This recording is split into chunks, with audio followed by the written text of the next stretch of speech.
अस्सलामु अलैकुम व रहमतुल्लाहि व बरकातुहू। वअलैकुम अस्सलाम व रहमतुल्लाहि व बरकातुहू। बड़े मियाँ कहाँ जा रहे हो? हाँ कहिए तुमसे क्या मतलब है, जो बतावा कहाँ का प्लान है? बहुत बड़ा काम है, कहता दादा रहता।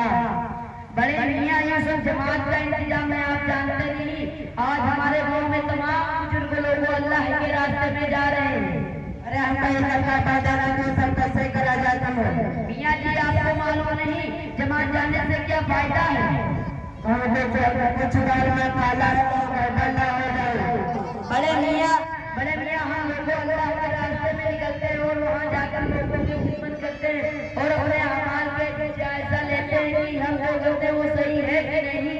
ये सब लोग इस तरह का और कहाँ जाना मुझको कुछ नहीं समझ आता है। तो ठीक है, आप भी हमारे साथ चलिए, वहाँ जाकर आपको मालूम हो जाएगा कि नहीं। क्या भैया हमका कुछ आवाज चाहता नहीं है, तो तुम्हारा कहना माना। हाँ चलिए, सारी जिम्मेदारी हमारी होगी। ठीक है भैया, आपका तो कभी नहीं रहा है, तो हम करते हैं हमारे से ताकि तुम्हारे तरह अच्छे इंसान बने। बड़े मियाँ हम चलते हैं, बड़े मियाँ हम चलते हैं, हमारा टाइम हो गया है, अब वक्त नहीं है। चलो फिर चलते हैं, चलो फिर चलते हैं।